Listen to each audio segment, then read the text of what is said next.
আসসালামু আলাইকুম, কেমন আছো সবাই? আশা করি আল্লাহর রহমতে ভালো আছো। এই ভিডিওতে আমি ইউনিটি ইজ স্ট্রেংথ কমপ্লিটিং স্টোরিটি নিয়ে আলোচনা করব।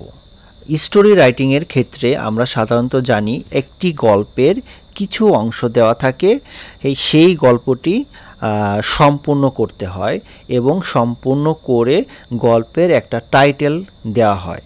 তো আমাদের পরীক্ষায় কিন্তু স্টোরি রাইটিংয়ে 10 মার্কসের একটা কোশ্চেন থাকে, সেখানে গল্পের কিছু অংশ দিয়ে দেয়, পরবর্তীতে তোমরা গল্পটা সম্পূর্ণ করে একটা টাইটেল দিয়ে দাও। তো সেরকম আজকে আমি এরকম একটি গল্প, ইউনিটি ইজ স্ট্রেংথ মানে হচ্ছে একতায় বল, ইউনিটি ইজ স্ট্রেংথ মানে হচ্ছে কি একতায় বল, এই স্টোরিটি নিয়ে আলোচনা করব।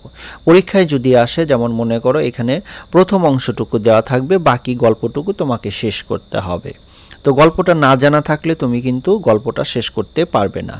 আমি এই গল্পটি অত্যন্ত সহজ এবং সিম্পল ভাষায় এবং খুব সুন্দরভাবে উপস্থাপন করেছি। আশা করি আমার এই ভিডিওটা দেখার পর এই কমপ্লিটিং স্টোরির ক্ষেত্রে ইউনিটি ইজ স্ট্রেংথ এই গল্পটা তোমরা সবাই লিখতে পারবে। তো এই লিখতে পারবে এ কথাটা সত্যি হবে তখনই যখন তুমি আমার এই ভিডিওটা সম্পূর্ণ দেখবে এবং কোনো টানাটানি করবে না এবং মনোযোগ সহকারে দেখবে, সেক্ষেত্রে তখনই এটা সম্ভব হবে। তো আমি আর কথা বাড়াবো না।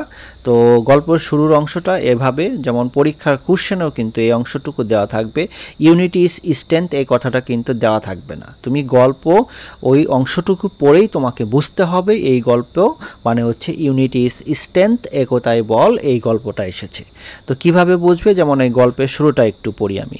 ওয়ান্স আপন এ টাইম, ওয়ান্স আপন এ টাইম মানে এক সময়ে বা একদা, a farmer lived in a village, a farmer lived in a village, a farmer মানে কি একজন কৃষক, লিভড বাস করত, ইন এ ভিলেজ একটি গ্রামে। এই এ ফার্মার এরকম বাস করতো, এই লাইন দেখে তুমি কিন্তু গল্প নির্বাচন করতে পারবে না। তারপরের লাইনটা একটু দেখো, he had 4 sons, he had 4 sons মানে তার 4 ছেলে ছিল, হি হ্যাড তার ছিল 4 সন্স মানে 4 জন ছেলে। তখন কিন্তু একটু একটু বোঝা যাচ্ছে এটা গল্পের টাইটেলটা, তাই না?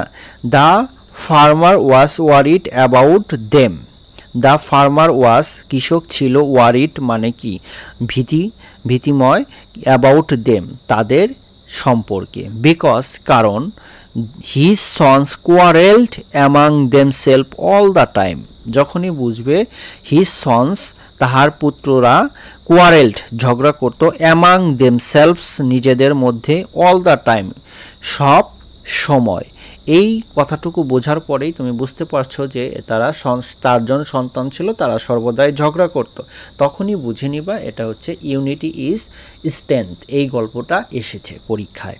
তা টাইটেলটা তুমি খুব দ্রুত লিখে ফেলবা। ওকে, তাহলে হি হ্যাড 4 সন্স তার 4 জন সন্তান ছেলে ছিল, the farmer was worried, worried হ্যাঁ মানে ভীতি ছিল, ওয়ারিড ভয়ে ছিল আর কি, অ্যাবাউট দেম তাদেরকে নিয়ে, because his sons quarrelled among themselves, themselves মানে তারা নিজে নিজে, অল দ্য টাইম সব সময়, হ্যাঁ সব সময় তারা কি করতো নিজেদের মধ্যে ঝগড়া করতো। হ্যাঁ, তারপরে দ্য ফার্মার থট, হ্যাঁ কৃষক চিন্তা করেছিল, দ্য ফার্মার থট কৃষক চিন্তা করেছিল, কি চিন্তা করেছিল, how he could be unity among themselves, how he could be unity কিভাবে সে একতা তৈরি করবে, অ্যামাং দেমসেলফ তাদের মধ্যে, হ্যাঁ অ্যামাং দেমসেলফ, আমরা বিটুইন এবং অ্যামাং এক্ষেত্রে কিন্তু আমরা এই প্রিপোজিশনের ব্যবহারটা কিন্তু আমরা জানি, তাই না? দুইয়ের মধ্যে বোঝালে কি বিটুইন, এখানে 2 জন সন্তান থাকলে কিন্তু বিটুইন ব্যবহার হইতো, কিন্তু 2-এর অধিক আছে মানে 4 জন, এই জন্য অ্যামাং ব্যবহৃত হচ্ছে, তাই না? অ্যামাং দেমসেলভস তারা মানে নিজেদের মধ্যে কিভাবে একতা তৈরি করা যায় সে বিষয়ে কৃষক চিন্তা করেছিল। আবার দেখো লাইনটা, the farmer thought how he could be unity among themselves, তারপরে দেখো হি থট এ প্ল্যান। সে মানে থিঙ্ক এর পাস্ট টেন্স হচ্ছে থট, চিন্তা করেছিল, অফ এ প্ল্যান একটা পরিকল্পনা সম্পর্কে। হ্যাঁ, একটা পরিকল্পনা সম্পর্কে চিন্তা করেছিল। ধরো পরীক্ষায় এই অংশটুকু দেওয়া থাকতে পারে, তোমার বাকি অংশটুকু কি করতে হবে, সম্পূর্ণ করতে হবে। তো আমি গল্পটা একটু বলে নিই। এরকম সে চিন্তা করেছিল, হ্যাঁ, এজন্য সে তার সন্তানদের কি লাঠি আনতে বলেছিল, হ্যাঁ, বা গাছের ডাল আনতে বলেছিল, এবং সবাই তা এনেছিল এবং সেগুলো কি করতে বলছিল, বান্ডেল করতে বলেছিল। কিন্তু বান্ডেল করার পরে সেগুলো একজন একজন করে ভাঙতে বলছিল, কিন্তু কেউ ভাঙতে পারেনি। তারপরে আবার বান্ডেলটা খুলতে বলল এবং একটা একটা করে স্টিক বা লাঠি তাদের দিল, তারা একজন খুব সহজেই ভেঙে ফেললো। তো এটা দ্বারা সে তাদের বোঝাতে চেয়েছিল যে তোমরা যদি একা একা থাকো তাহলে এরকম লাঠির মতো তোমাদের শত্রুরা তোমাদের ভেঙে ফেলবে, আর হচ্ছে যদি তোমরা সবাই একসাথে থাকো, যেমন বান্ডেলটা তোমরা যে ভাঙতে পারলে না, তোমাদের কেউ ভাঙতে পারবে না। তারপরে একথা তারা এই প্রমাণ সহ পেয়ে তারা কি করলো, একসাথে সুন্দরভাবে বসবাস শুরু করলো। এই কথাগুলো এখানে দেখো, he told his sons, he told সে বলেছিল, হিজ সন্স তার ছেলেদের, to go to the forest. To go to the forest মানে বনে যাও, ফরেস্ট মানে হচ্ছে কি বন, গো মানে যাওয়া, two go to the forest বনে যাও, অ্যান্ড এবং ব্রিং আনো, সাম টি স্টিক্স, ব্রিং মানে আনা, সাম মানে কিছু, টি মানে গাছ, স্টিক্স মানে কি লাঠি, তাই না, গাছের ডাল এরকম, সাম টি স্টিক্স, হ্যাঁ, কিছু গাছের ডাল আনো। They all go to the forest, they all go to the forest তারা সকলেই বনে চলে গেল। They all go to the forest, and এবং এভরিওয়ান টুক সাম স্টিক্স। এখানে তোমরা একটা কাজ করবে, আমার টাইপিং মিস্টেক হয়েছে, এখানে গো না দিয়ে ওয়েন্ট দিবা, যেহেতু এটা পাস্ট টেন্সের গল্প সেক্ষেত্রে ওয়েন্ট দিবে। They all went to the forest তারা সকলেই বনে চলে গেল, অ্যান্ড এবং এভরিওয়ান টুক সাম স্টিক্স, হ্যাঁ, প্রত্যেকেই কিছু স্টিক্স মানে লাঠি আনলো, অ্যান্ড এবং কেম ব্যাক হোম এবং বাড়ি ফিরে আসলো, অ্যান্ড কেম ব্যাক হোম এবং বাড়ি ফিরে আসলো। তাহলে দে অল এখানে ওয়েন্ট দিবা, গোনা দিয়ে, ওয়েন্ট টু দ্য ফরেস্ট তারা বনে চলে গিয়েছিল, অ্যান্ড এবং এভরিওয়ান টুক সাম স্টিক্স, হ্যাঁ, প্রত্যেকেই কিছু, হ্যাঁ, স্টিক্স মানে লাঠি আনলো, অ্যান্ড কেম ব্যাক হোম এবং বাড়ি চলে আসলো।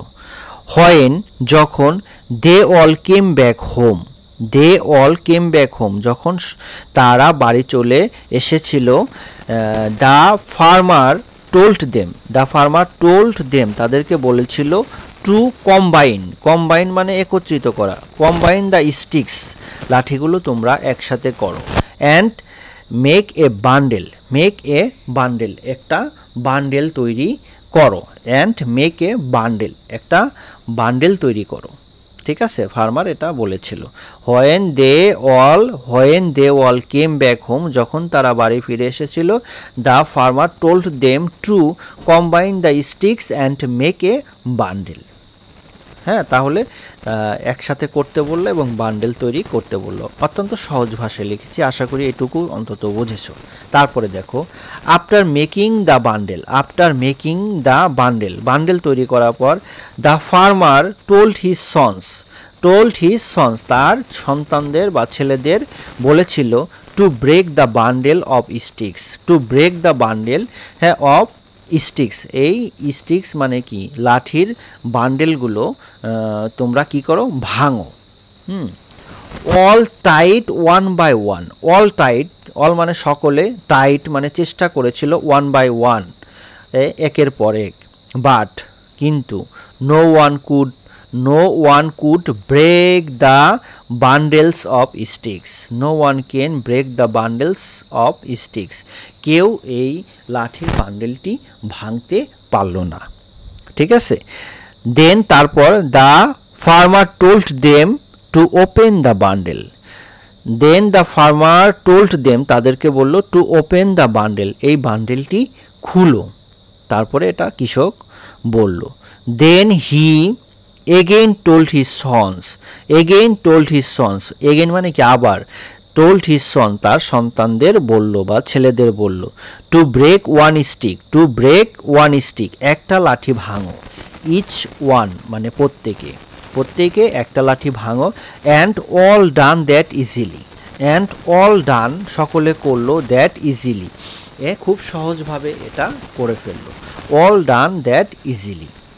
অ্যাট লাস্ট মানে কি সর্বশেষ, the farmer advised his sons, advised his sons তার পুত্রদের উপদেশ দিয়েছিল, if they would unite like a bundle of sticks, they would unite like a bundle of sticks মানে লাঠির বান্ডেলের মতো যদি তোমরা একসাথে থাকো, no one could harm, harm মানে কি ক্ষতি, দেম মানে তাদেরকে কেউ ক্ষতি করতে পারবে না, বাট বাট কিন্তু, if they will not be united যদি তোমরা একসাথে না থাকো, their enemy will harm them easily, হ্যাঁ their enemy will harm them তা ইজিলি, হ্যাঁ তাদের শত্রু তাদেরকে খুব সহজেই কি করবে, ক্ষতি করবে। Just like you all break the one sticks easily, হ্যাঁ জাস্ট লাইক দেখো শুধুমাত্র এমন মতো, ইউ অল ব্রেক যেমন তোমরা সকলে যে একটা লাঠি ভেঙেছো সহজভাবে, ঠিক সেভাবে এনিমি তোমাদের কি করবে, ক্ষতি করবে। আফটার দ্যাট তারপর, they all started to live together, they all started তারা শুরু করেছে, টু লিভ টুগেদার মানে একসাথে বসবাস, টুগেদার মানে কি একসাথে বসবাস করা শুরু করেছিল। ঠিক আছে, আশা করি আমার এই আলোচনা তোমরা বুঝতে পেরেছো, আমি অত্যন্ত সহজ ভাষায় গল্পটি শেষ করে দিয়েছি, তাই না? তো কয়েকবার একটু আমার ভিডিওটা দেখলে অবশ্যই তোমরা পরীক্ষাটা অ্যান্সার করতে পারবে বলে আমি আশা করি। তো ভিডিওটা যদি তোমাদের ভালো লাগে একটা লাইক করো, আর কোনো বিষয় জানার থাকলে কমেন্টস করতে পারো, আমি উত্তর দেওয়ার চেষ্টা করব। আর সাবস্ক্রাইব করে পাশে থাকো, ভবিষ্যতে কোনো ভিডিও তোমার কাজে লাগলেও লাগতে পারে। সবাই ভালো থাকবে, সুস্থ থাকবে এই প্রত্যাশায় আজকের মতো বিদায় নিচ্ছি। আসসালামু আলাইকুম।